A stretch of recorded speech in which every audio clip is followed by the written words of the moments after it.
Thanks, Brent, for sitting down with me. Yeah, thanks, Mark. Now, I'm curious, we're here in Ottawa for the semi-annual Seeds Canada meeting, lots of policy discussions happening. We talked about the task team findings from the first 3 seed regulatory modernization task teams this week, and that was a members' discussion, so obviously we can't discuss specifics, but what are your thoughts on that?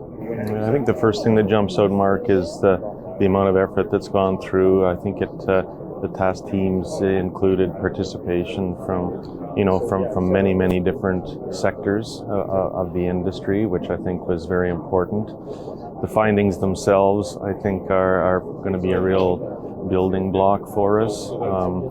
Seeds Canada has had the opportunity now, the board, to review those findings, and what we're doing currently is matching those up against our thoughts and our vision of where we need to take the industry. Last time we sat down was in July at the annual meeting in Winnipeg. What's the biggest piece of progress you think the organization has made since then? Yeah, if you look back to when we met in Winnipeg in the summer, and some of the original guidelines or straw man, if you will, of what the new seed industry should look like, and the seed regulatory modernization, I think since that meeting, I think there's been a lot of time where we've allowed members and other industry folks to digest a lot of the information that was shared. There was a concept of a independent standard setting board that was put forth, and it's just really interesting to see how I think the receptivity to that has changed over the last 4 to 5 months. So I would say of one thing, that's probably the one thing that jumps out to me, that we're starting to make some progress, at least for people to consider the idea. Assuming that the SRM process results in a more agile, modern seed system for the country, what would be the biggest advantage for the canola sphere specifically? Yeah, I think yesterday in the session we talked about innovation and the importance of keeping innovation moving through our seed industry, making sure that our grower customers get access to technology.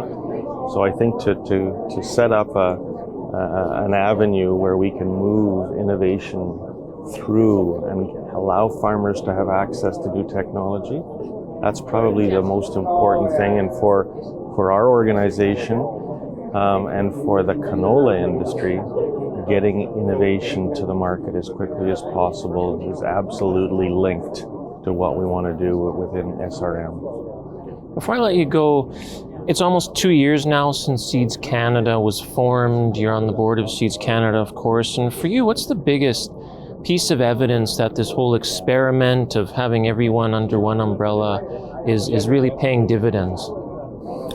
I think the engagement, even at the annual general meeting as well as this week's meeting, I think demonstrates the four amalgamating parties that came together.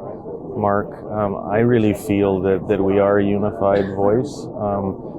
It didn't happen overnight. There were still lots of us and them conversations, but I feel now that the 4 groups that have come together are truly unified, and we're deep into it now on SRM, and I really feel that wouldn't be possible if we had the former 4 entities off on their own. So certainly there's power in unity, and I think you can feel that in the meeting room. I think so. No, thank you for sitting down with me, Brent. Thanks, Mark.